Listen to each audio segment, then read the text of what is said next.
Me parece que la transmisión de-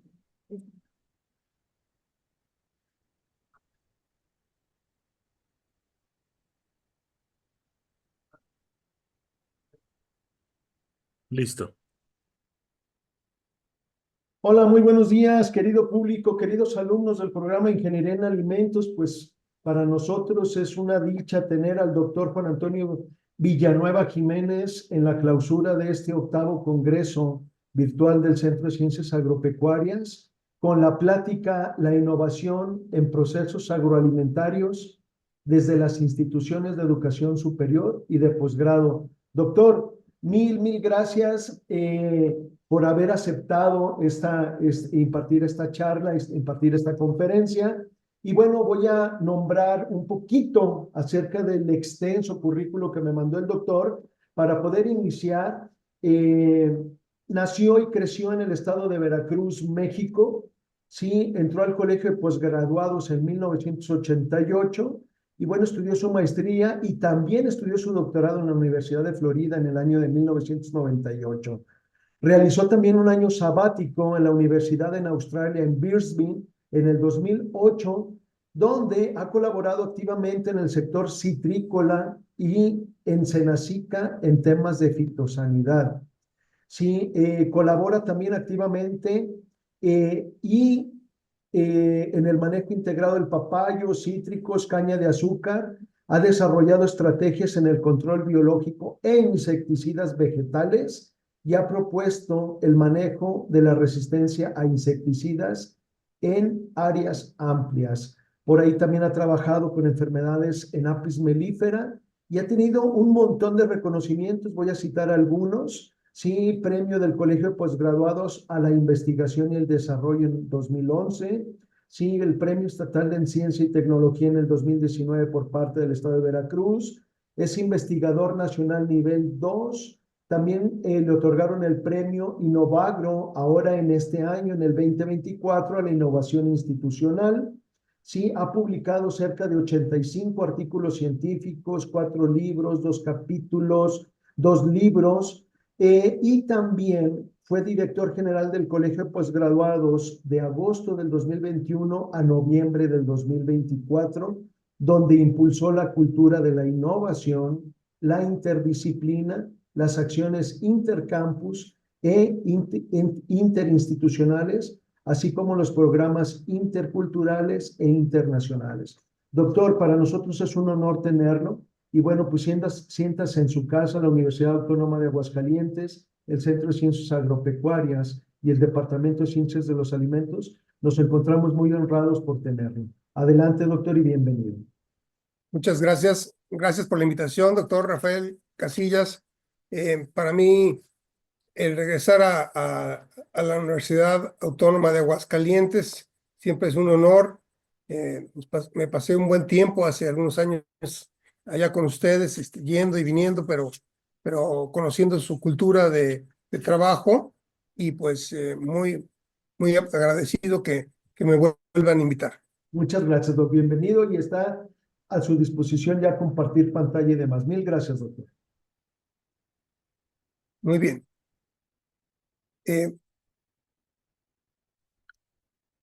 Vamos a tratar de platicar algo de lo que hicimos recientemente en el Colegio de Postgraduados como parte de mi pasar por ahí como director general.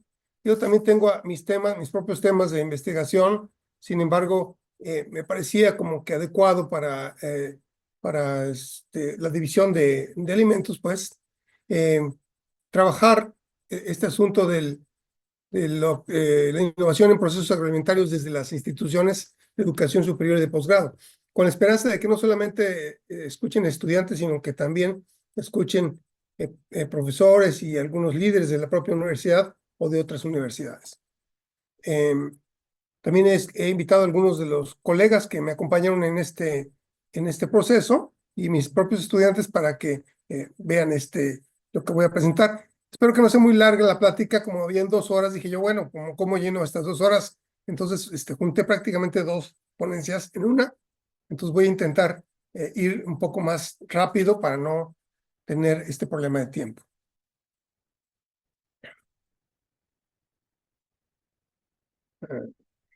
Ok. Vamos a tratar de ver el concepto de innovación, cómo trabajamos asuntos de innovación agroalimentaria, algo de los indicadores de innovación que son importantes revisar y también innovaciones en las instituciones de educación superior agroalimentarias y de los posgrados en estos mismos temas, ¿no? Así como algunos casos de innovación en el propio colegio de posgraduados. Piense que el concepto de innovación a veces se toma muy a la ligera.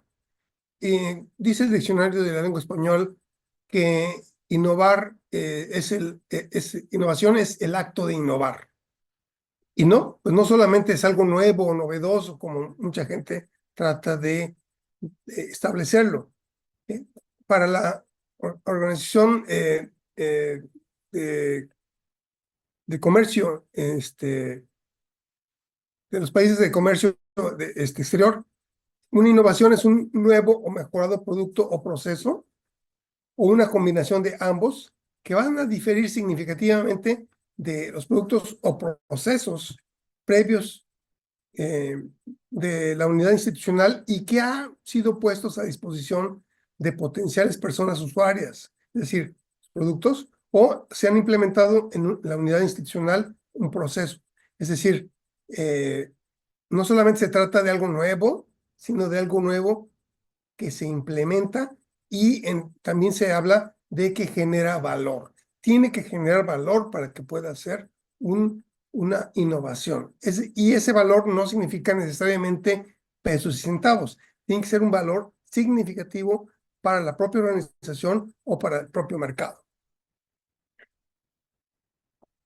En este mundo necesitamos centrar los esfuerzos de innovación para atender las grandes problemáticas que se nos están enfrentando. Por ejemplo, el crecimiento poblacional, algo que sigue, continúa, y sin embargo, pareciera que tiene ya una tendencia a estabilizarse cada vez más. Seguimos teniendo una tendencia de crecimiento enorme, en especial en los países del tercer mundo. El aspecto del cambio climático y los gases de efecto invernadero es un problemón el día de hoy, porque nos está llevando a una pandemia térmica realmente.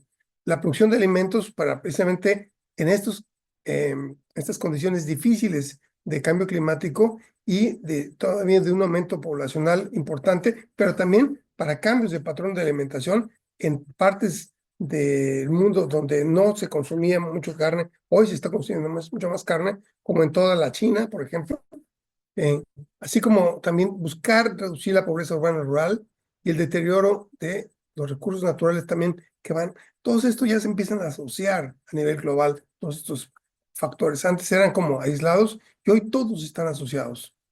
Entonces necesitamos la innovación para cambiar estos efectos del clima, el incremento de temperaturas, de sequías, de inundaciones, esta presencia de nuevas plagas o de enfermedades y su intensificación, así como la escasez de agua y la migración de poblaciones a causa de estas razones, pero también por el aumento en la pobreza o en las condiciones de pobreza en muchas regiones.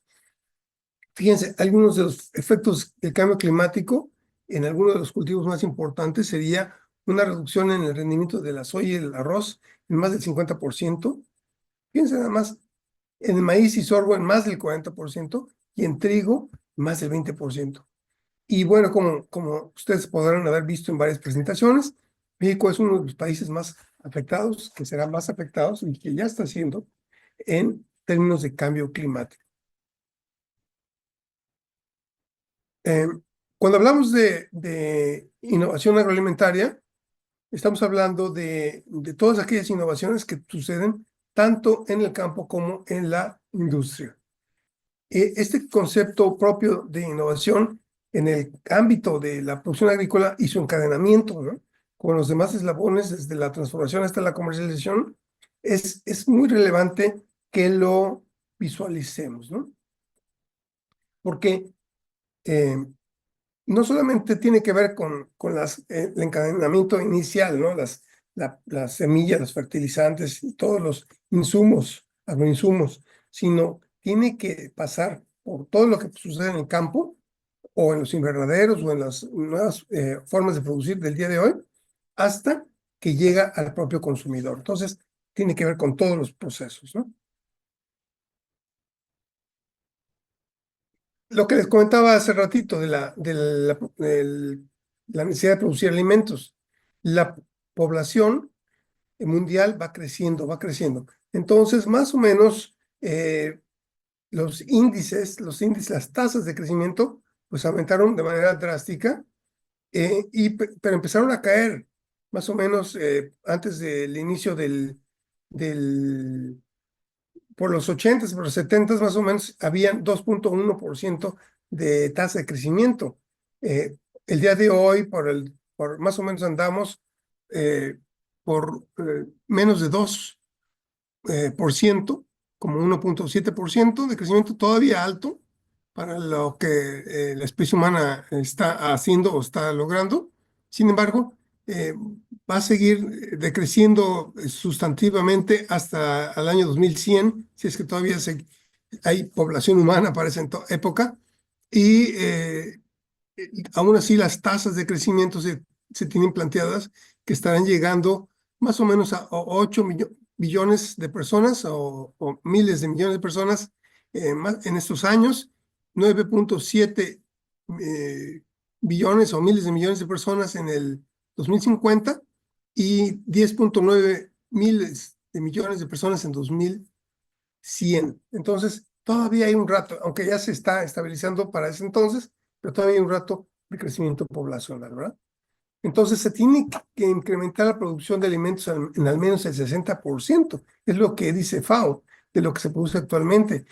Y todo eso a pesar de tener condiciones durísimas de cambio climático, de la degradación de suelos, de cada vez más escasos recursos naturales, en especial el agua en donde se requiere y la limitada frontera agrícola. Es decir, no se puede generar más frontera agrícola, no se puede crecer la frontera agrícola. Aunado a todo ello, tenemos un panorama de pobreza rural enorme en México. Tenemos un porcentaje de la población que digamos que es elevadísimo en las zonas más café, y esto tiene que ver con el sur de México, con la península de Yucatán y, bueno, pues una parte de la sierra, de las sierras oriental y occidental, ¿verdad? Y un poco en la parte de San Luis Potosí, Aguascalientes y Tamaulipas. Entonces, si ustedes ven eso, también tiene que ver con la densidad poblacional. Y la extrema pobreza sigue estando mucho más concentrada en la parte de Oaxaca, Chiapas, Guerrero, Veracruz y Puebla, ¿no? Así como la península de Yucatán, ¿no? También tenemos una parte muy, muy concentrada para allá, para Nayarit, ¿no? Y la parte del sur de Durango. Todo esto nos lleva a estas estrategias que está implementando el gobierno, pero también que como organizaciones gubernamentales o organizaciones universitarias, instituciones de educación superior, tenemos que ir revisando, ¿no? Es decir, no nos favorece que haya tanta pobreza ni pobreza extrema, entonces, ¿cómo vamos a participar en todo ello? Además, como último punto, el deterioro de recursos naturales, ¿no? Según la CONABIO, en México se ha perdido más del 50% de los recursos de los ecosistemas naturales. Y el cambio del uso del suelo, de los ecosistemas naturales, también ha hecho que esta degradación se vaya en aumento, ¿no? También se debe a actividades agrícolas, ganaderas, industriales, turísticas, o también petroleras y mineras. Sin embargo, también el crimen organizado ha estado impidiendo que haya seguridad y que no haya, digamos que la fuerza de la ley no se aplique. Entonces, pues eso impide que algunas políticas se puedan utilizar, ¿no?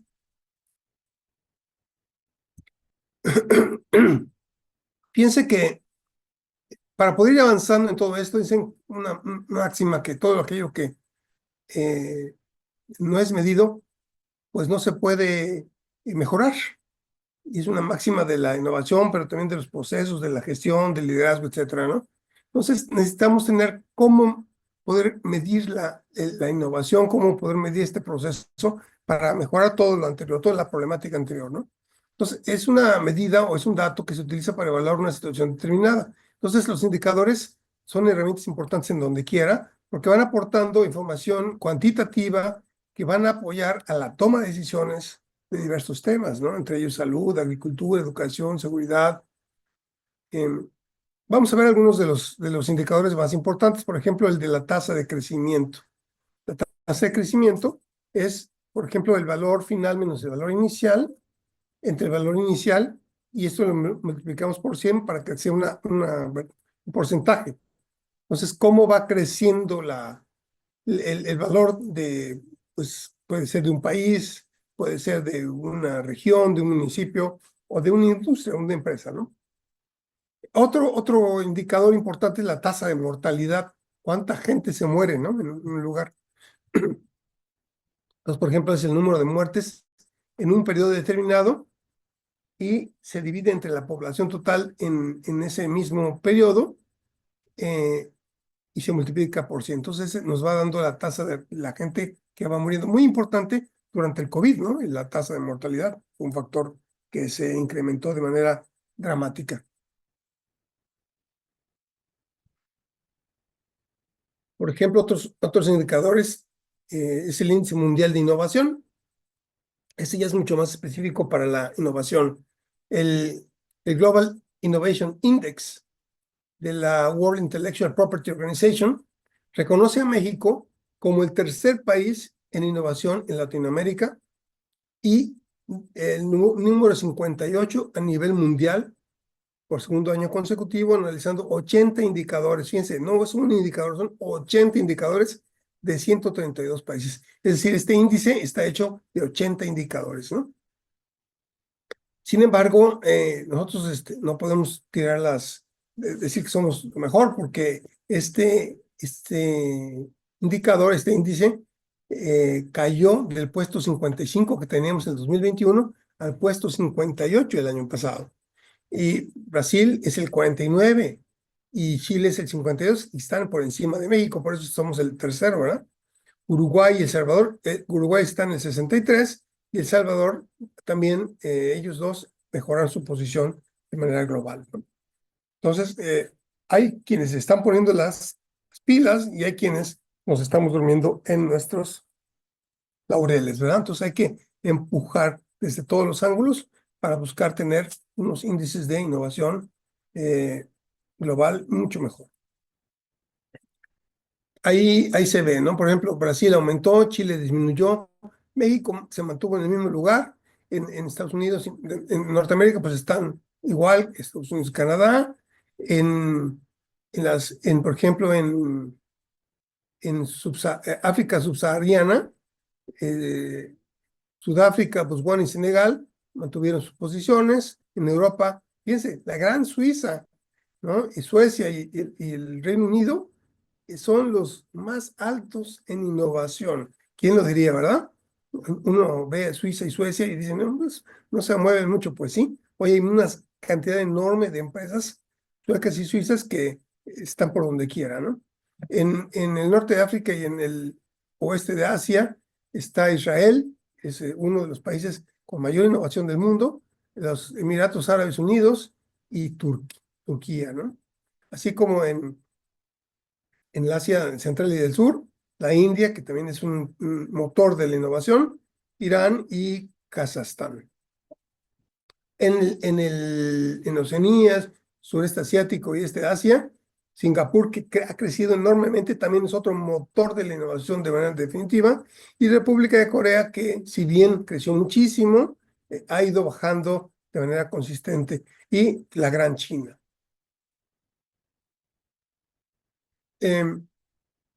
¿Qué otros indicadores podríamos tener de la innovación? Por ejemplo, ¿cuánto se gasta en innovación y desarrollo?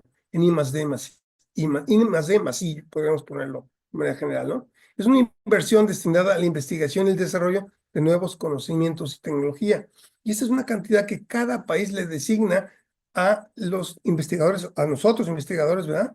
Y desarrolladores para que mejore en términos reales los procesos que terminen, se desea que terminen en procesos de innovación. Las publicaciones científicas también es un indicador que si bien son más de investigación, tienen que ver con uno de los pasos de la innovación.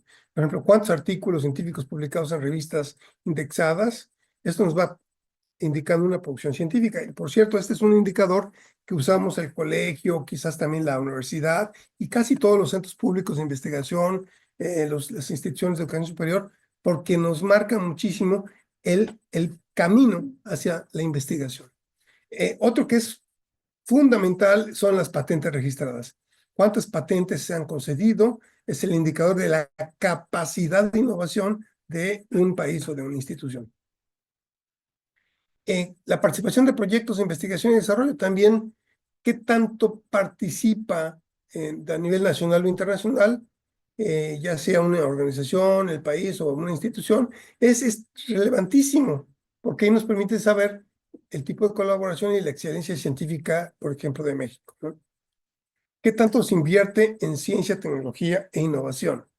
La inversión pública o privada en ciencia, tecnología e innovación también es un compromiso de México en el desarrollo científico y tecnológico. Entonces, esto que había llegado casi al punto 35 del Producto Interno Bruto, ha bajado bastante y esperamos que se recomponga en este sexenio, donde tenemos al frente a una científica. Esas son las esperanzas de todos nosotros como centros públicos de investigación y como instituciones de educación superior. Otro más es la dedicación de recursos humanos a investigación, a desarrollo tecnológico e innovación. Entonces, de manera fácil se toma, por ejemplo, el número de científicos registrados en el Sistema Nacional de Investigadores e Investigadores de México, ¿no? Que, dicho sea de paso, ha crecido de manera muy importante en los últimos años. Y la colaboración internacional, ¿cuántas colaboraciones internacionales?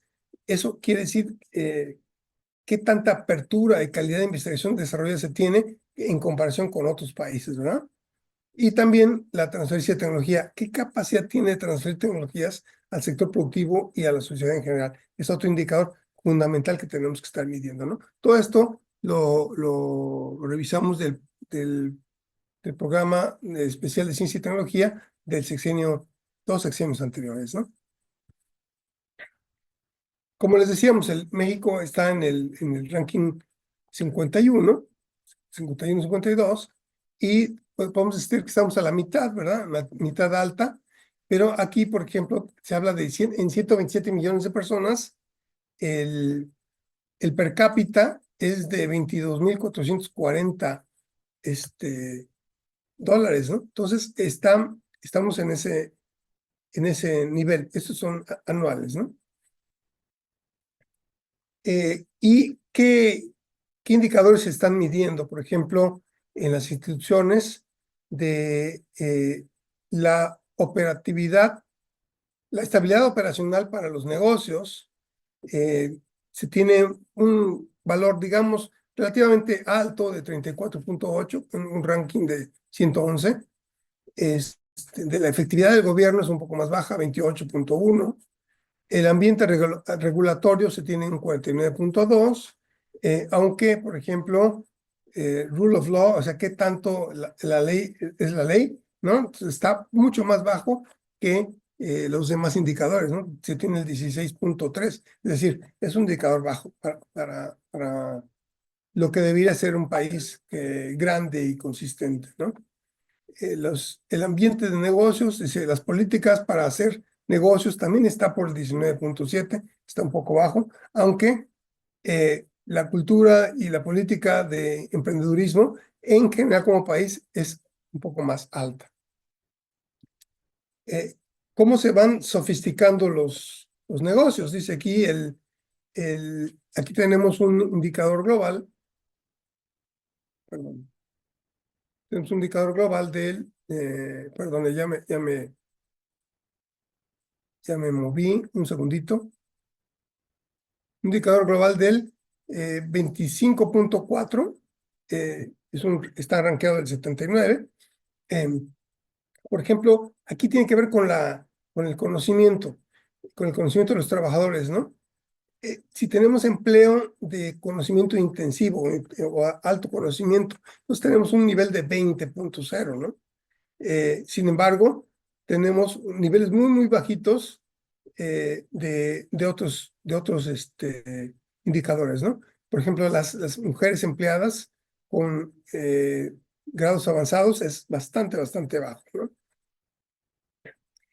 Otra cosa también, tenemos las ligas a la innovación. Las ligas a la innovación, por ejemplo, cómo se liga la universidad con la industria en su colaboración con la investigación y el desarrollo.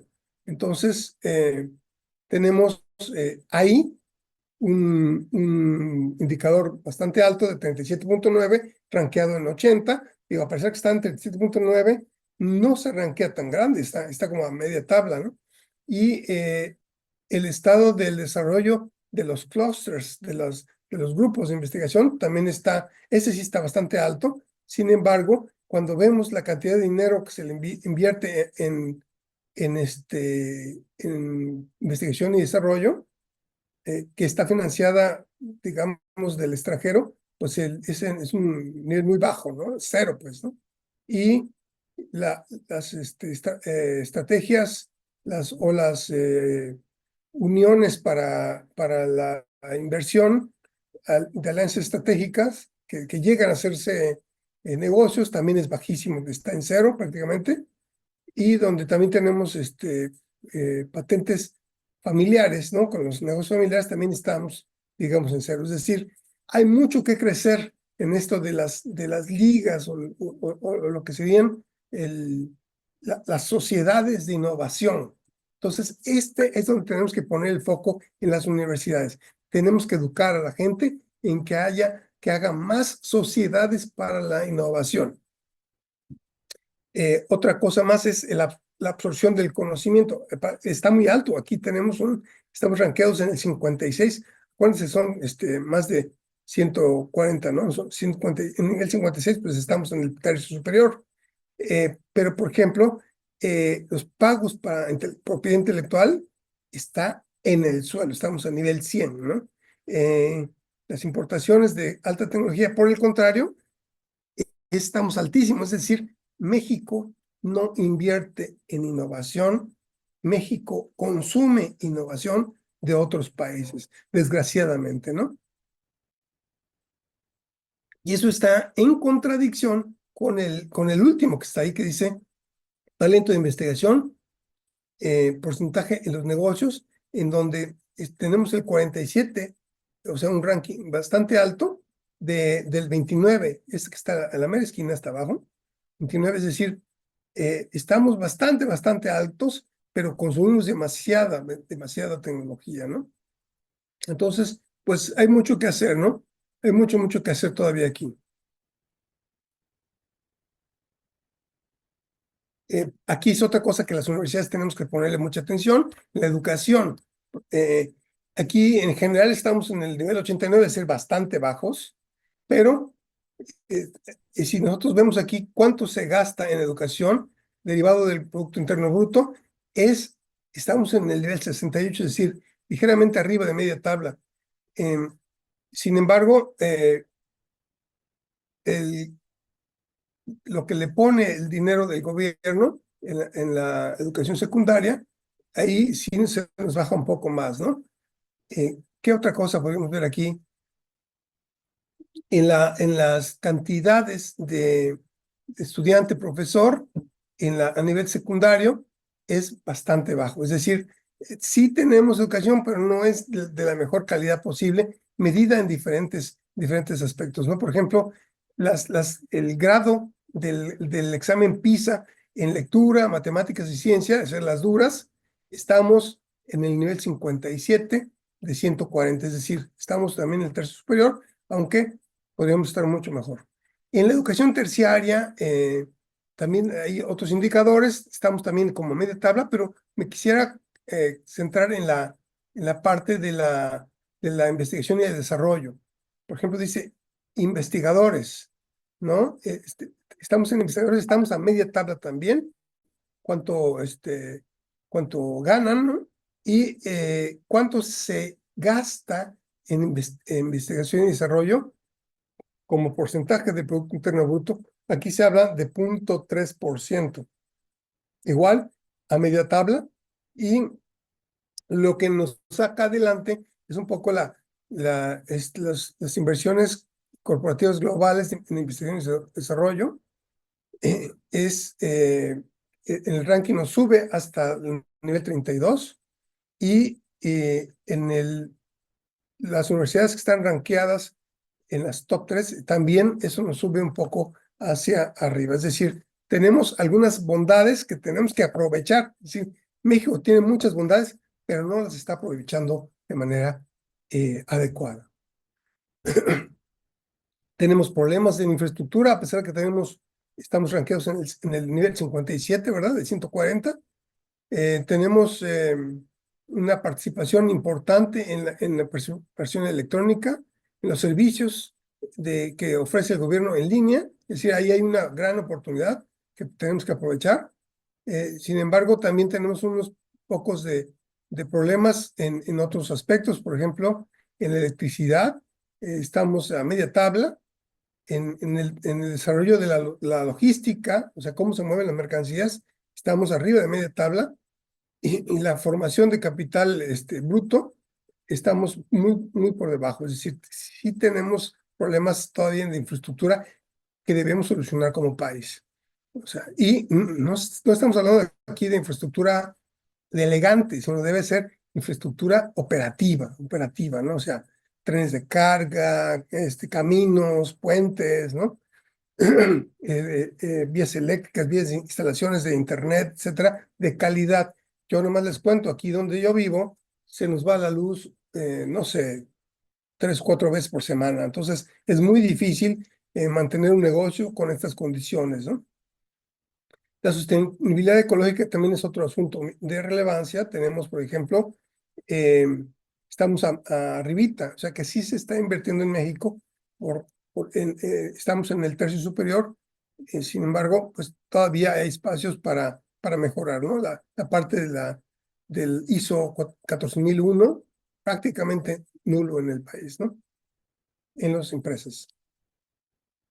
Otros asuntos también que tienen que ver con sofisticación del mercado, pues hay un crédito, en general hay un crédito muy bajo, hay una inversión mediana, digamos, mediana alta, y tenemos una diversificación de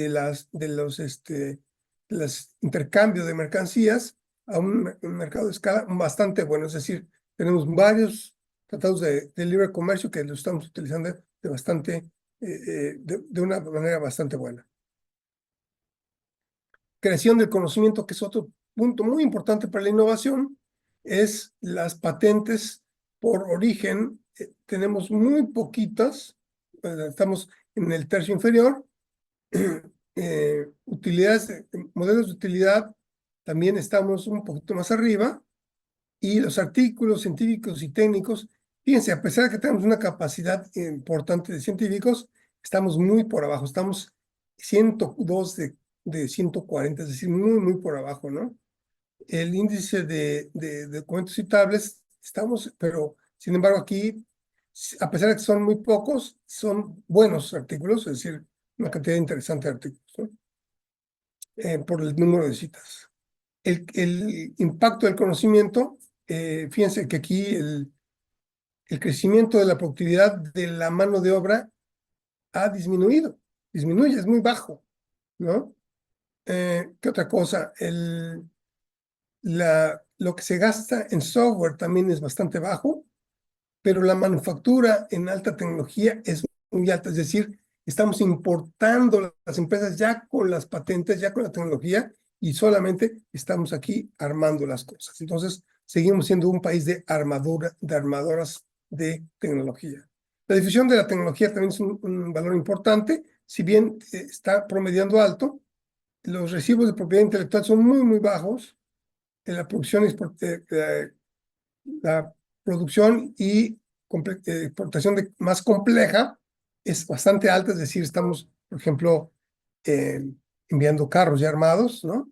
O estamos armando partes de autopartes o partes aeroespaciales, ¿no? Como exportaciones de alta tecnología. Sin embargo, los servicios digamos, de informática, pues son bastante bajos, ¿no? Y también nuevamente la calidad en términos de ISO, pues estamos a media tabla.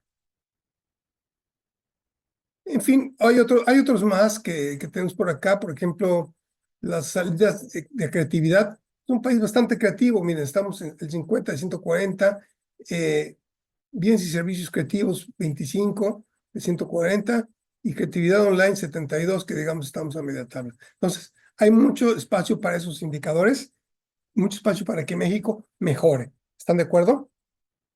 ¿Qué más? Principales fortalezas de innovación en México, por ejemplo, la infraestructura. Necesitamos mayor acceso y uso de las tecnologías de información en servicios gubernamentales, electrónicos, desempeño logístico y ambiental. Tenemos una sofisticación de mercado, tenemos acceso a crédito no en el campo, sino en la industria, pero sí necesitamos mayor inversión y diversificación de industrias y mercados. Ahora, ¿cómo se podría ser los indicadores de innovación de una empresa? Muchos de ellos son los mismos, sin embargo, tenemos otros un poco más allá. Por ejemplo, la inversión en investigación y desarrollo que ya habíamos visto, el número de patentes, el lanzamiento de nuevos productos, los ingresos generados por nuevos productos. Es fundamental para una empresa que estos productos generen nuevos ingresos. La colaboración con alianzas estratégicas, por ejemplo, con instituciones como la Autónoma de Aguascalientes, la capacidad de adaptación del mercado y la cultura de innovación interna. Nosotros tratamos de concentrarnos en esto de la cultura de innovación interna. Bueno, voy a adelantarme un poquito más. Por funcionalidad de otros indicadores económicos, por ejemplo, ingresos por venta y beneficios que provienen del lanzamiento de nuevos productos. Es importante que haya nuevos productos todo el tiempo para que esos ingresos y beneficios mejoren. Y también tiene que ver, por el otro lado, ahorro en costos que provienen de una innovación o el retorno de la inversión de los proyectos de innovación. Es decir, hay elementos para generar innovación en varios lados, ¿no? La eficacia de la innovación también tiene sus propios indicadores. Por ejemplo, de número de años liderando el mercado con productos nuevos. Eso es para las grandes empresas, ¿verdad? Por su intensidad, ¿no? Nuevamente la inversión, los números de proyectos de innovación en cartera y en marcha, cuántas innovaciones generadas por año, las marcas colocadas en el mercado, en fin. Y la cultura de innovación es muy importante, ¿no? ¿Cuántos empleados producen nuevas ideas? ¿Cuántos empleados evalúan ideas? ¿Y qué tiempo se dedica a la innovación por los empleados o equipos de trabajo? Esto es fundamental para que vayan moviéndose las instituciones, ¿no? Como el colegio, como la autónoma. Número de áreas o departamentos que innovan recurrentemente, número de cursos de capacitación dedicados a la innovación, los empleados capacitados en temas de innovación, los foros de temas de innovación por año. Esta parte para nosotros nos hizo mucho sentido en el propio colegio. Hay empresas como Natura, ¿no? Que su índice de innovación se ha mantenido en crecimiento, fíjense, 56, 68, 67, 64, 67. Tienen productos lanzados bastante altos, siempre están lanzando productos y un valor de inversión que anda entre 2.9 a 2.5% de inversión en innovación. Es decir, si el país le invierte 0.3, ellos le invierten arriba del 2.5 todo el tiempo. Y bueno, también hay este índice de adopción de innovaciones, que tanto se adaptan en las innovaciones para ir creciendo, ¿no? Aquí, por ejemplo, Misael Mundo Coxa, en el 2021 demostró un modelo de rendimiento que existe una asociación positiva entre el rendimiento, toneladas por hectárea, y el índice de adopción de innovaciones en los productores de jitomate del estado de Puebla. Es decir, sí hay evidencia que a la hora de innovar, al menos mejoras el rendimiento en toneladas por hectárea, ¿no? Y esto pues tendría que estar asociado a ingresos o a valor, ¿no? ¿Qué otros retos de la innovación deben de evaluarse? El desarrollo sostenible, ¿no? Que los modelos económicos amigables con la naturaleza, ¿no? Y son no solamente en ingresos, sino en paz, en prosperidad, en alianzas, en la mejora de la gestión del ambiente, ¿verdad? Y las personas, ¿no? Otro más, las nanotecnologías, ¿no? Son asuntos que están muy en desarrollo, muy en boga en nuestro ambiente, pero que tienen que cuidarse porque tienden a irse también al manto freático, a las aguas subterráneas, y pueden generarse estas nanopartículas, si bien pueden dar nanoremediación, podemos tener nanosensores, podemos inducir modificaciones genéticas, podemos tener nanoherbicidas o nanofertilizantes o nanoplaguicidas, también podemos tener una contaminación nanomérica muy importante y que pues no sabemos todavía qué resultados van a dar, ¿no? Por ejemplo, en sanidad animal y vegetal, tenemos que tener mayor vigilancia sanitaria y fitosanitaria con modelos epidemiológicos y una mayor identificación del control de plagas y enfermedades de interés cuarentanario internacional en fronteras. Y tenemos que implementar también campañas o fitosanitarias de calidad. Por ejemplo, ahorita que se ha vuelto a ingresar a México el gusano barrenador del ganado, es importantísimo tener esas campañas activas.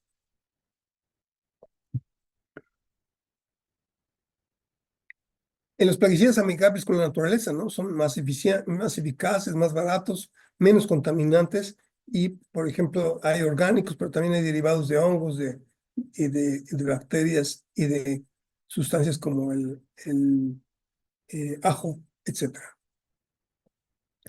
El mejoramiento genético de vegetales y animales, sin riesgo, tiene que ser sin riesgo a la biodiversidad biológica y el bienestar animal, ¿no? ¿Qué más?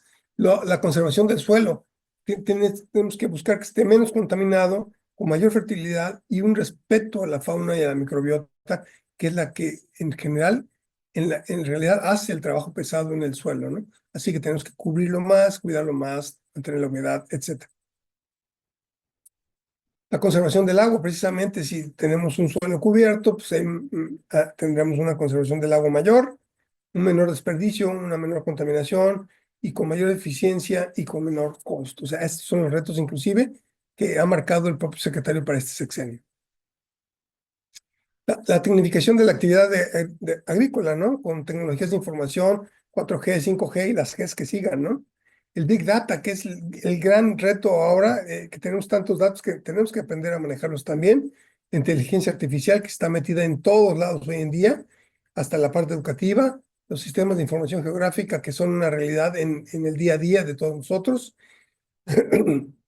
Perdón, la robótica como un elemento de sustitución de mano de obra, que hoy en día hay cada vez menos mano de obra en los cultivos y también para las situaciones peligrosas para la salud del ser humano, como la aplicación de plaguicidas o los asuntos en donde hay una gran contaminación de desechos y hay que manejarlos.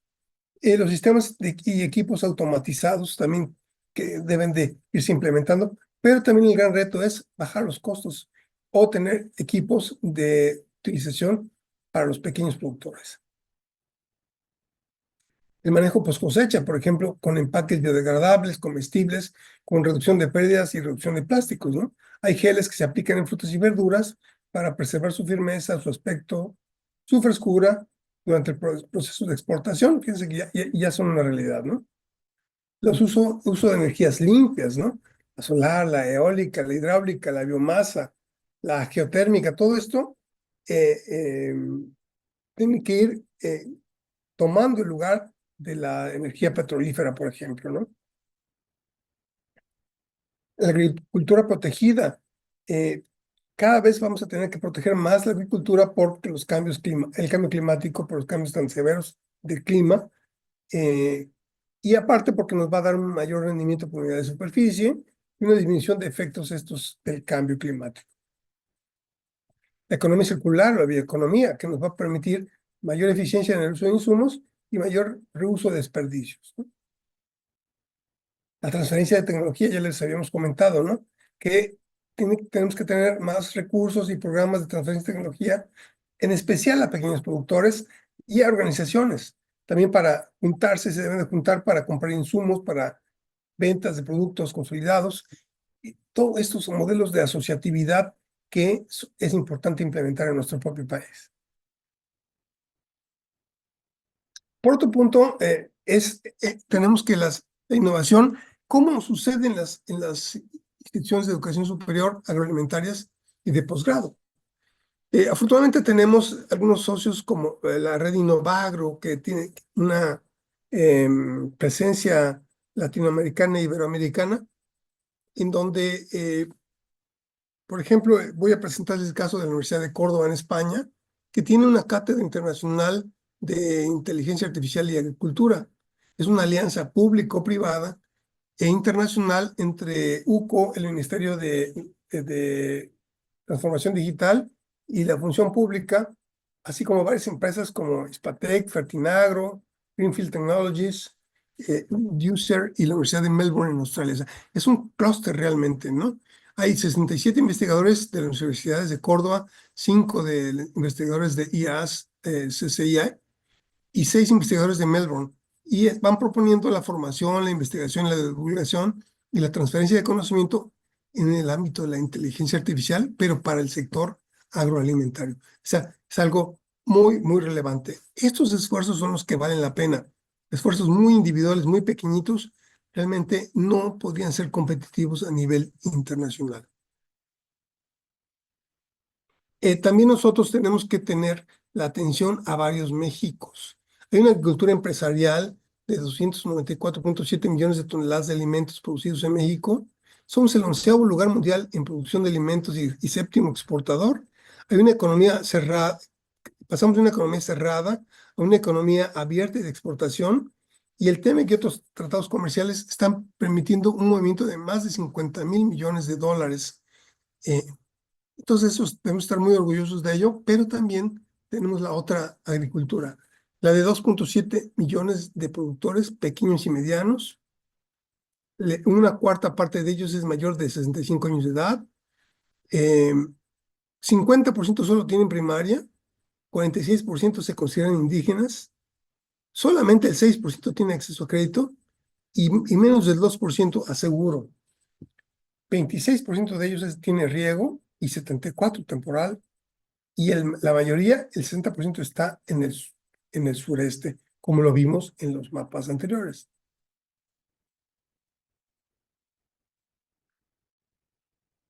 Entonces, en las IES, las instituciones de educación superior, tienen que combinar la función de educar e investigar.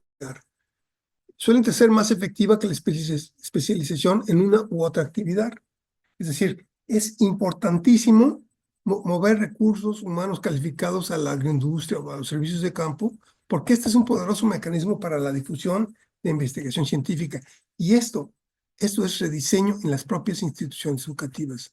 Las demandas de estudiantes y sus empleadores en la currícula pueden reforzar los vínculos entre la agenda de la investigación y la academia y las necesidades de la sociedad. Es decir, tenemos que estar abiertos a que la industria nos diga qué necesidades tienen para ir mejorando la currícula de tiempo en tiempo.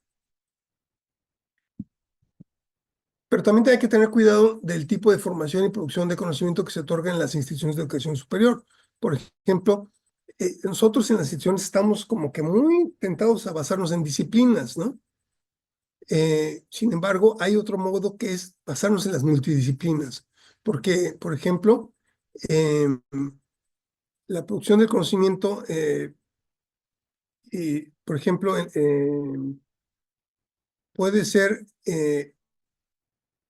basado en disciplina. Tenemos una formación académica, y en la multidisciplina es una formación de aplicación, ¿no? Por ejemplo, en la basada en disciplinas, son especialistas, tienen grupos que siempre son los mismos, tienen una organización muy jerárquica, una estructura muy uniforme, y hay una retroalimentación, pero entre los interesados, y una rendición de cuentas principalmente al gobierno, y un control de calidad que es de arbitraje, ¿no? En la otra manera, que es más aplicativa, tienen un grupo más amplio, no solamente especialistas, Los grupos son transitorios, son como de geometría variable, tienen un control mixto, no solamente jerárquico, y tienen una estructura un poco más diversa, son más reflexivos y se rinde cuentas no solamente al gobierno, sino a la sociedad, y también tienen un control de calidad de base amplia. Es decir, es más adecuado irse por modos multidisciplinarios.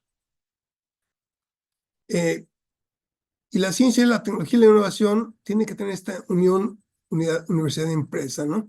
Entonces, por ejemplo, se busca que por un lado estén las universidades y los centros públicos, por otro lado las empresas, y que tengan varias formas de unirse, ¿no? Por la demanda y la oferta, que intercambien información muy continuamente, que tengan parques científicos en donde estén interactuando todo el tiempo y donde tengamos no solamente centros e institutos de investigación por un lado de la universidad, sino también centros tecnológicos asociados a las empresas y a las pymes, ¿no? Y que tengamos incubadoras tecnológicas y spin-offs que salgan de las universidades, pero muy asociadas a las empresas. Entonces, porque las universidades tienen una cultura más de investigación básica y las empresas tienen que tener una cultura mucho más creciente de innovación, ¿no? Y tenemos que tener todos los instrumentos legislativos, de incentivos fiscales y administrativos para que esto suceda. Por eso necesitamos también que hayan políticas públicas, tanto regionales como de ciencia y tecnología, de educación superior y empresariales, que apoyen la distribución de regiones adelantadas o rezagadas, el financiamiento de proyectos sectoriales e individuales en investigación básica, el enfoque en la función docente y en la investigación básica y los subsidios a las empresas líderes nacionales para que pasen a un nuevo enfoque de desarrollo de regiones competitivas, reuniendo activos y actores locales que tengan financiamiento de investigación conjunta que comprenda redes de todas las instituciones de educación superior con la industria y enlaces con la comercialización y que promuevan este enlace con la industria y la investigación conjunta para el desarrollo tecnológico, es decir, que no se queden solamente en la investigación y el apoyo de necesidades comunes de los grupos empresariales vinculados para la asimilación de tecnologías. Así podemos tener unos sistemas de innovación regionales muy interesantes donde tengamos, por ejemplo, el gobierno con las secretarías, los gobiernos municipales, también tengamos las universidades públicas y privadas, los centros regionales del propio CONACYT y ahora la Secretaría de Ciencias, los centros de investigación también del propio CONACYT, del sector empresarial, los sectores sociales, todos en un propio Consejo Estatal de Ciencia y Tecnología que busque la innovación. En el 2012, el sistema de gestión de la innovación mexicano se veía más o menos así. Es como la última fotografía que tenemos de un sistema de innovación de la gestión para el sector agropecuario, ¿no? En donde no solamente estaba la Secretaría de Agricultura, sino que también estaban entes que hoy algunos de ellos ya no están, por ejemplo, el SNIT, que es el Sistema Nacional de Investigación, Internacional y Tecnología, la COFUPRO, que era la Confederación de Fundaciones Produce, las propias fundaciones Produce, que prácticamente están desaparecidas, y las otras secretarías, como de Economía y de Hacienda, y el SNICS, que hoy tampoco existe como tal, pero sigue cumpliendo sus funciones, y así como el Instituto Nacional de Pesca, que tampoco ya existe, sino está en el IMIPAS, los centros tecnológicos universitarios públicos y privados, en donde pues ahí seguimos el Colegio Chapingo, el INIFAP, y algunas otras cámaras, etcétera, ¿no? Y por supuesto el CONACYT, hoy Secretaría de Ciencia, de manera relevante. Entonces todo esto tiene que ayudar a que se gestione la innovación, la transferencia de tecnología agropecuaria de una manera, yo diría, bastante horizontal. Por supuesto que este sistema de gestión tiene que rehacerse, cambiarse, es algo vivo, pero tiene que tener sus enlaces, no puede quedar solo aislado, no puede quedar al azar. Y por último, pues el colegio tiene sus 7 campus, no sé si ustedes conozcan los 7 muchachos, pero tenemos campus en climas secos, en clima templado, húmedo, subhúmedo, en en clima cálido, húmedo y subhúmedo también, ¿no? Entonces tenemos 4 en la parte del Golfo de México, que es Campeche, Tabasco, Veracruz y Córdoba. Yo estoy transmitiendo desde Veracruz. Tenemos en Puebla, en Montesillo, en el Estado de México, que es, no es donde se señala, sino más bien del otro lado del Estado de México. Y ahí en el Collar del Perrito de San Luis Potosí también. Son 7 campos. Vamos a platicar solamente un caso de innovación en el colegio, ¿no? Ya para acabar, algo que estamos muy orgullosos, el equipo de innovación. Durante los 65 años de vida, el colegio ha logrado consolidarse, pero su actividad se había centrado en el binomio educación-investigación. De hecho, hay por ahí un dicho que dice, ¿no? Educar para investigar, educar investigando, investigar para educar, ¿no? A mí no me gusta ya ese dicho, he tratado de modificarlo, pero ahí está muy arraigado, ¿no? Y todo esto, a pesar de que ya tiene todo lo que va de este siglo con un tercer pie estratégico de vinculación con su objetivo estratégico, ¿no? Teníamos que hacer un cambio de paradigma hacia la innovación. Nos tenía que llevar una nueva política institucional, ¿no? Porque la intención era que permeara e incentivara al personal académico hacia la búsqueda de nuevas rutas en el quehacer de la actividad sustantiva, ¿no?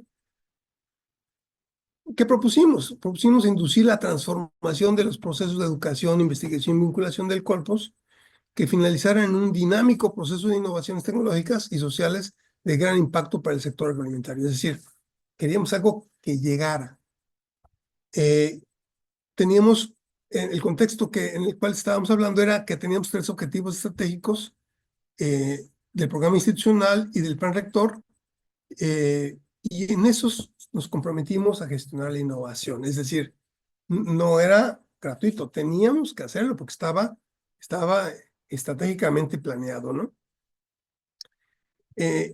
Entonces, hoy en día tenemos 33 opciones de posgrado, 64 líneas de generación y aplicación del conocimiento, que también varias de ellas van a coadyuvar al cumplimiento de los objetivos de desarrollo sostenible de la FAO, ¿no?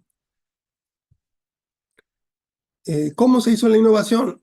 Primero, establecimos la oficina de innovación con un equipo de trabajo de 21 participantes para construir la Secretaría de Agricultura y Desarrollo Rural, un grupo de innovación y la oficina de innovación del corpus. Es decir, no solamente tuvimos una oficina de innovación en el propio colegio que estaba junto a la dirección general, sino también de la mano de la propia Secretaría de Agricultura, ¿no? ¿Cómo iniciamos? ¿Cómo logramos iniciar esto? Primero, para preparar el camino, se implementó conversatorios con expertos y líderes de opinión para que fuéramos analizando y socializando el tema de la innovación, que era diferente, ¿no? Con el objetivo de promover esa cultura de innovación en la comunidad del propio colegio. Después, algo que creemos firmemente, porque somos una institución educativa, fue la formación de los propios académicos.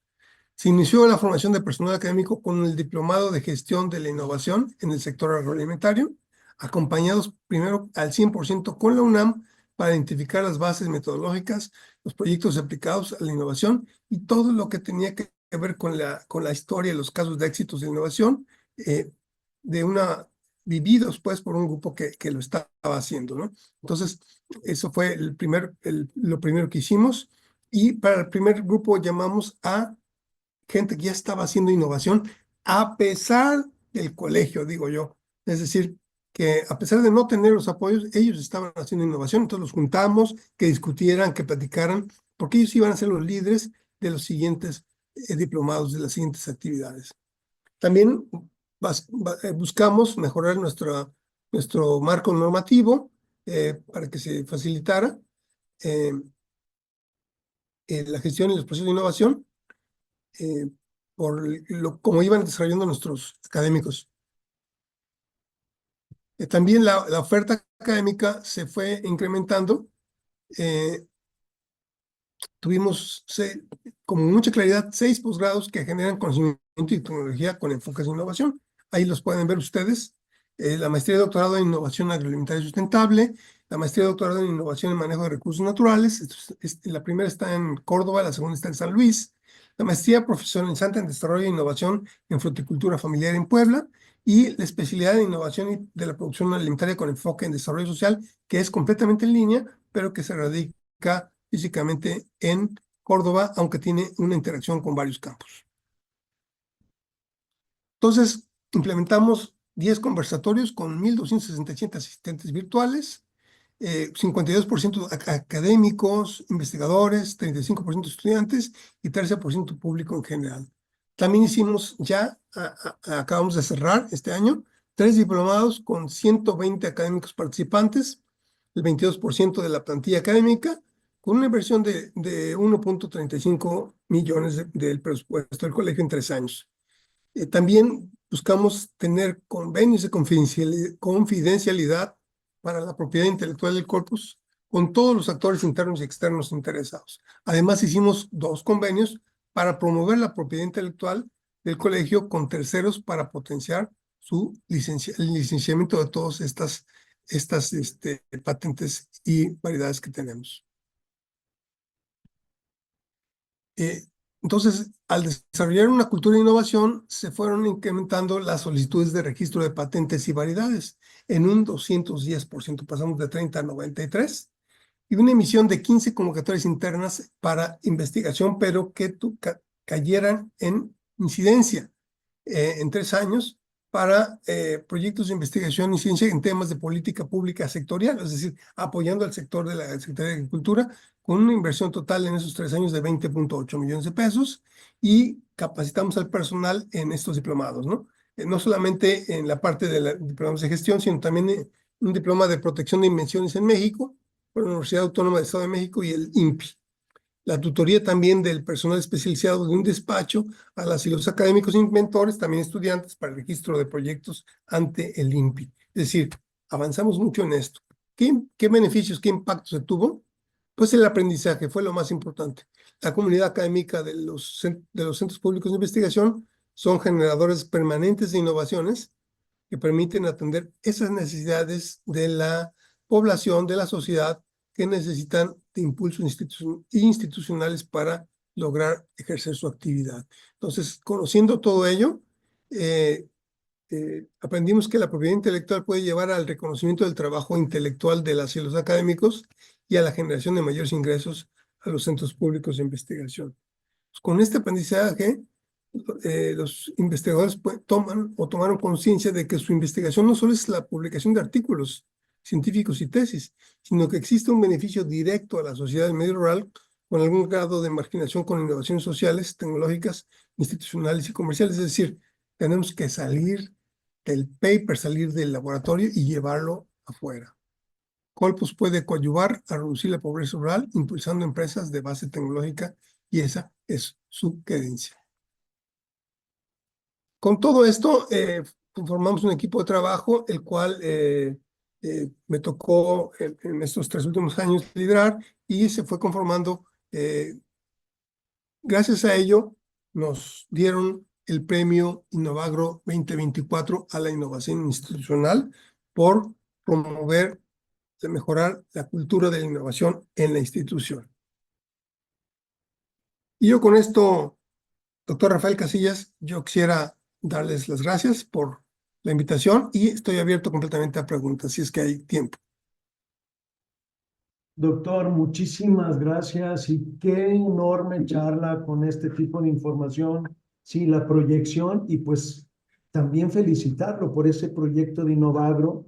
Gracias a poder hacer ese equipo de trabajo, ¿no? Solo no se puede y como usted dijo, esa perspectiva a nivel mundial. Muchas veces tenemos esas ideas, no se consolidan esos proyectos por falta de recursos, pero finalmente ustedes pudieron amalgamar esa información y poder presentarlo, hacer esos vínculos con la Universidad Nacional Autónoma de México para poder llevar a cabo esa capacitación y permear. Yo estoy muy, muy emocionado por esta charla y sobre todo la gente, ahorita hay muchos colegas dándole vuelta a la cabeza de decir, existe esa innovación y ese desarrollo, pero también poderlo llevar al Instituto Mexicano de la Propiedad Intelectual, poder tener ese despacho, poder capacitar a la gente para poder que genere, ¿no? Y eso, pues, ha sido una labor titánica por parte de usted y su equipo de trabajo, y no me queda más que felicitarlo. Por ahí, Doc,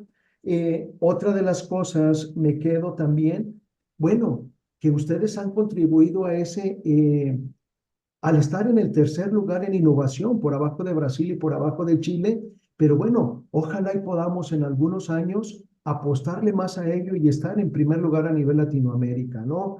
Por otro lado, también eh, fomentar esas patentes familiares que muchas veces llevas esa idea, pero se queda en el aire.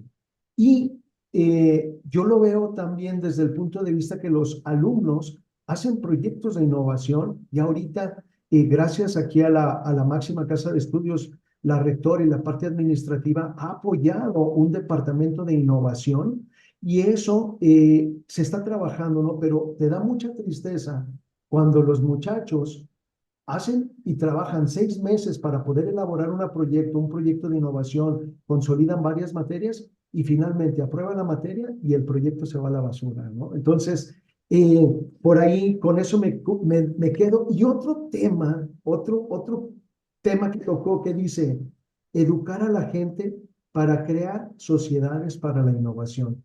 Es una cultura con la que no tenemos y no trabajamos en ello, y eso me abrió muchísimo los ojos, Doc, al momento que usted comentaba, educar a la gente para crear sociedades para innovación. Y eso es algo que lo vamos a permear aquí en los alumnos en el Centro de Ciencias Agropecuarias y a nivel estado, porque es un eslogan muy interesante. Lo felicito desde esa visión que tiene. Y bueno, aquí por ejemplo hay otra pregunta, nos la hacen, dice, ¿cómo poder motivar a los investigadores a publicar, doctor? Sí, bueno, pues ha sido un gran reto. Yo me enfrenté a este reto de cómo motivar a los investigadores a publicar en 2012. De 2012 a 2016 fui director de investigación. 2014, 2016, perdón, ¿no qué? Fueron 4 años, 2012, 2016. Es correcto. Y fíjense que en las instituciones de educación superior, en especial en el posgrado, está todo puesto para publicar, o sea, todo está puesto para publicar. Lo único que hace falta es consistencia, perseverancia y sí, también educación. O sea, hay gente que cuando salieron de sus propios posgrados, cuando fueron formados, no los educaron adecuadamente para publicar, porque estaban bajo la tutela de alguien que no publicaba. Entonces, pues sí, o sea, tú te vuelves el reflejo de tus propios profesores, ¿no?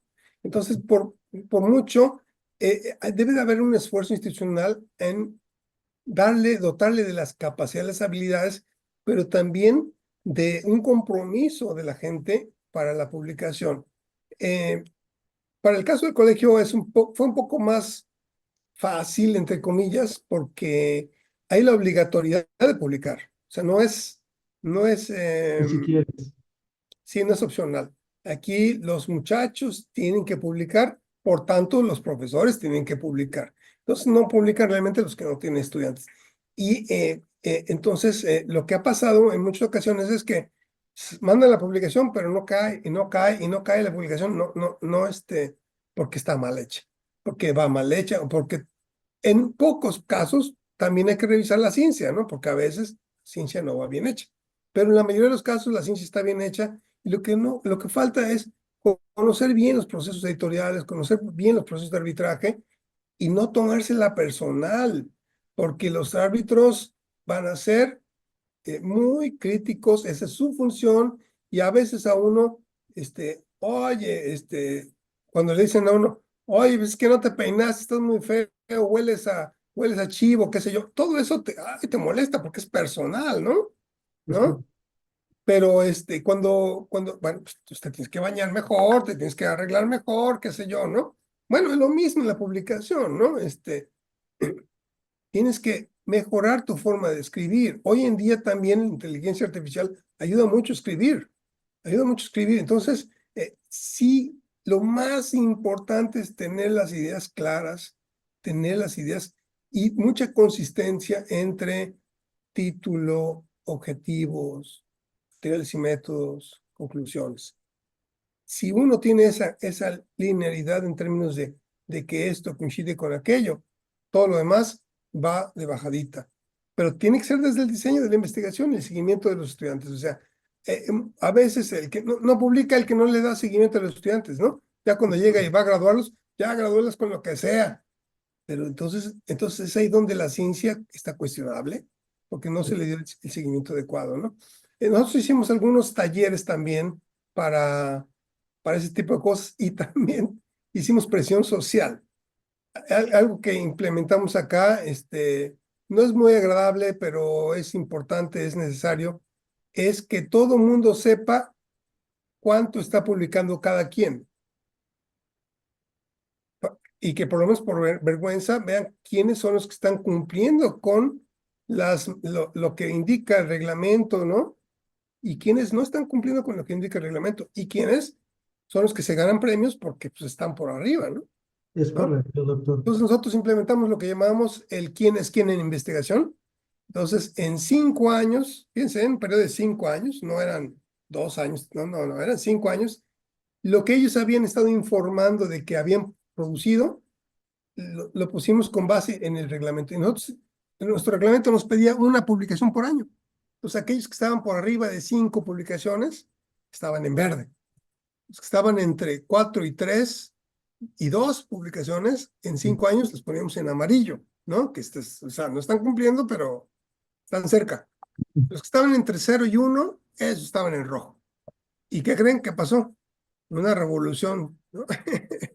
Eso lo hice 3 años seguidos y no. Y cambió, ¿eh? Cambió mucho la cultura quizás por un poco de vergüenza, la gente empezó a publicar mejor, empezó a publicar más, no dejaba los artículos pendientes, ¿no? Los terminaba, entonces, presión social también fue muy importante para lograrlo.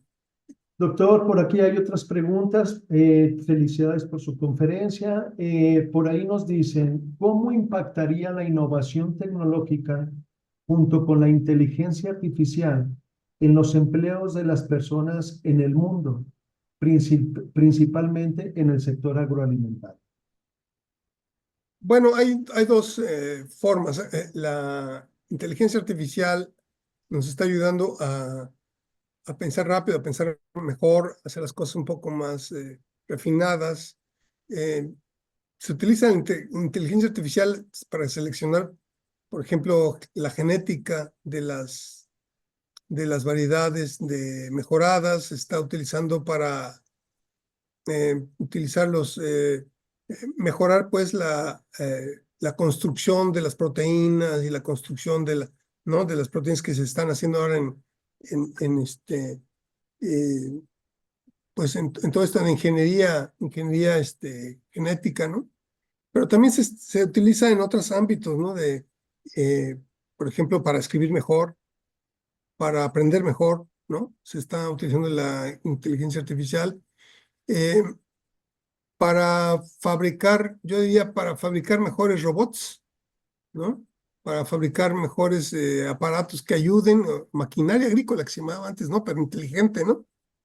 He visto muchos ejemplos de ello y no necesariamente tienen que ser grandes aparatos, sino pequeños aparatos. Por ejemplo, hoy que tanto se está cuestionando el glifosato, pues la inteligencia artificial puede sumarse a pequeños robots que a mano, con pequeñas pinzas, vayan quitando la maleza, y que dejen solamente la maleza con visión artificial, pues que dejen la maleza o las arbences que son útiles, que hacen cobertura y que quiten aquellas que son definitivamente más agresivas, por poner un ejemplo. Entonces, el empleo, la gente necesita aprender más cómo utilizar la inteligencia artificial. Les decía yo, no solamente inteligencia artificial, sino Big Data, etcétera, ¿no? Se está abandonando más los trabajos de labor física, muy difícil, y se está ampliando ahora los trabajos de labor intelectual, ¿no? Porque la inteligencia artificial tiene que tener una inteligencia humana atrás. Creo que eso es muy... Claro. Doc, por aquí hay otra pregunta, dice, ¿la actualización de los planes de estudio de las instituciones educativas sería un sinónimo de innovación? Pues depende. Depende, o sea, si la actualización tiene que ver con cumplimientos y nada más, pues eso no es innovación. Y eso lo hacemos a cada rato. ¿Estás de acuerdo, doctor? Es correcto. Ponle investigación, ponle investigaciones en vez de investigación, métele citas nuevas y quita las viejas. Eso no es realmente innovación. Innovación es, innovación es, como les digo, es agregación de valor. Eso es lo más importante. Algo que agregue valor. Algo que agregue valor a un proceso. ¿No? Y no dije dinero, dije valor. Entonces, la, eh, la actualización de los planes de estudio, por supuesto, que pueden ser el factor de innovación más importante para una carrera o para una universidad, siempre y cuando vaya acompañado de los procesos formativos de los docentes para poder dar esos nuevos temas. Muy Porque bien. si le vas a pedir hacer a la gente cosas diferentes, pero no les das herramientas para cosas diferentes, pues van a caer haciendo lo mismo que Así hacían es. antes, ¿no? Doc, una tercera pregunta dice, ¿qué elementos debería de tener un plan de estudios académico para que pueda decirse que está permeada la innovación? ¡Wow!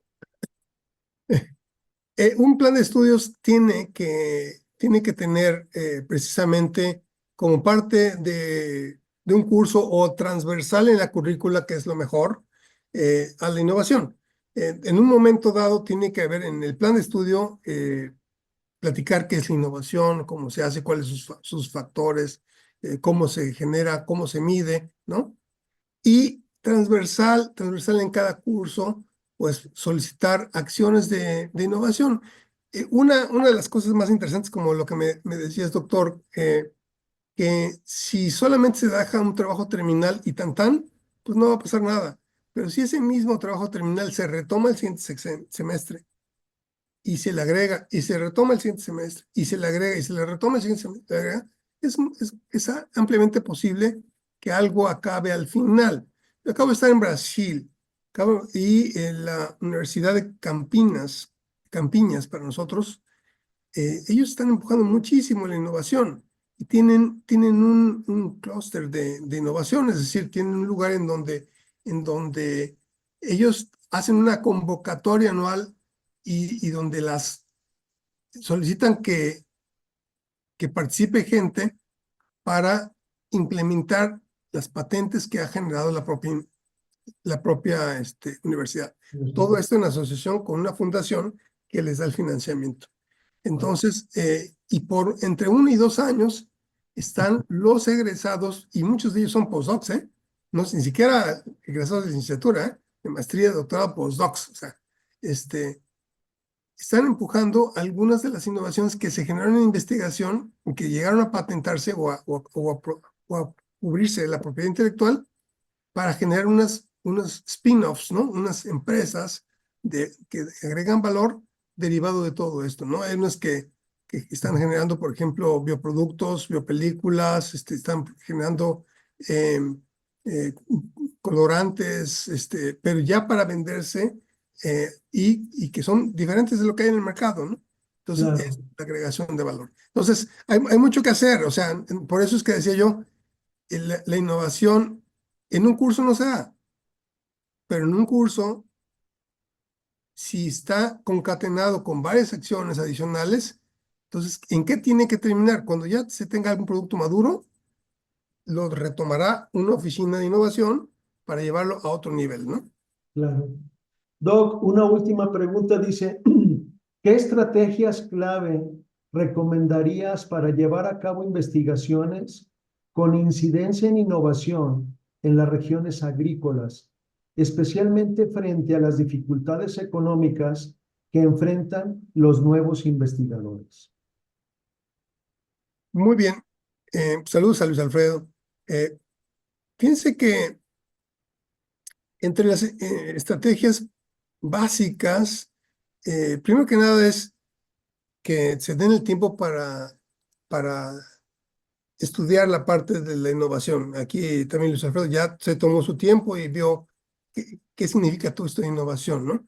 Pero necesitamos ir con los usuarios, ir con la gente que tiene problemas y verificar esa problemática. Es decir, hay dos tipos de innovación: la disruptiva, que regularmente en la agricultura no es la más común, la innovación disruptiva, sino la innovación incremental, en donde tenemos un problema y vamos viendo la solución. Y las soluciones a los problemas, por ejemplo, de genética, pues regularmente el 80% es incremental, el 20% es disruptivo, es decir, se mete otro producto, proceso totalmente diferente y logra cubrir la problemática. Pero, por ejemplo, en genética es como incremental, ¿no?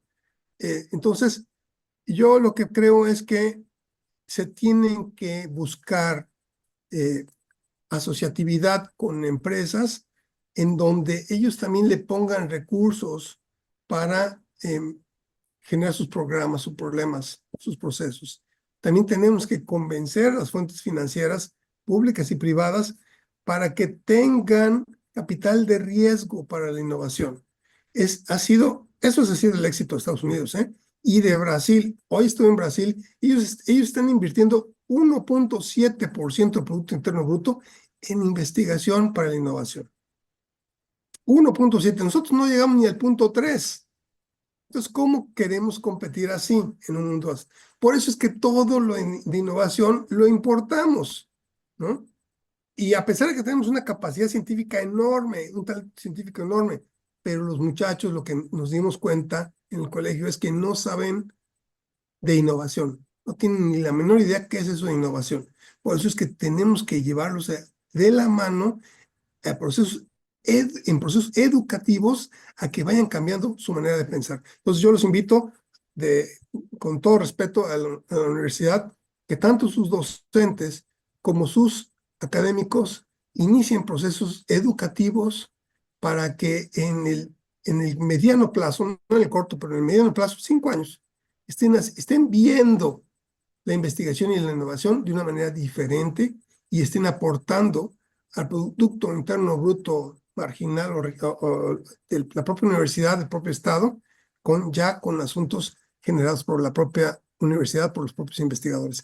Y la ley los protege, así que si algo de dinero se gana, también les cae dinerito a sus bolsillos, ¿no? Pues muchísimas gracias, doctor. Estoy yo eternamente agradecido por esta enorme plática, esta visión que se tiene, el futuro que muchas veces está dentro de nuestras manos y poder colocar ese granito de arena para poder crecer en la formación de recursos humanos.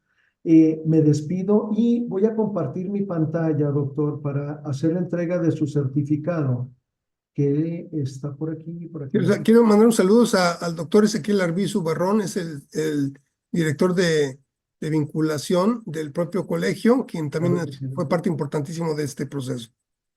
Bueno, doctor, la Universidad Autónoma de Aguascalientes, a través del Centro de Ciencias Agropecuarias, otorga el presente reconocimiento al doctor Juan Antonio Villanueva Jiménez por la impartición de la conferencia La innovación en procesos agroalimentarios desde las instituciones de educación superior y de posgrado, en el marco del 8º Congreso Virtual del Centro de Ciencias Agropecuarias, llevado a cabo el 13 de diciembre, y es firmado por el doctor Luis Fernando Cisneros Guzmán, el cual le manda un abrazo y le da las gracias, doctor, por esta enorme conferencia que nos acaba de brindar. Mil gracias, doctor. Le deseamos lo mejor de lo mejor. Y si tiene algo que agregar, doctor, están los micrófonos abiertos para usted. Nada, muchas gracias, muchachos, y ojalá que podamos vernos en un futuro mediano de manera viva. Yo acabo de tener una excelente convivencia con egresados y con muchachos de la universidad, ahora que estuvimos en el foro agroalimentario, ahí en nuestro stand. Maravillosos los muchachos de la universidad, así que estamos muy contentos también de poder colaborar e invitar a todos los estudiantes a que si alguno de ustedes está interesado por hacer un posgrado, consideren el colegio como una de sus opciones en sus 7 campus. Yo estaría encantado por tener un estudiante de la universidad aquí en Veracruz. Muchísimas gracias, doctor. Le dejo los mejores deseos para cerrar este 2024 y mil gracias por su conferencia. Nos estamos viendo. Un abrazo, saludos. Gracias a Hasta luego, todos. muchas gracias. Hasta luego, gracias.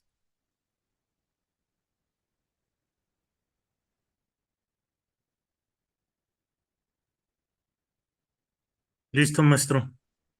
Muchísimas gracias, maestro, por el apoyo. Estamos en contacto y los mejores deseos también para estas fiestas navideñas para cerrar con broche de oro este 2024.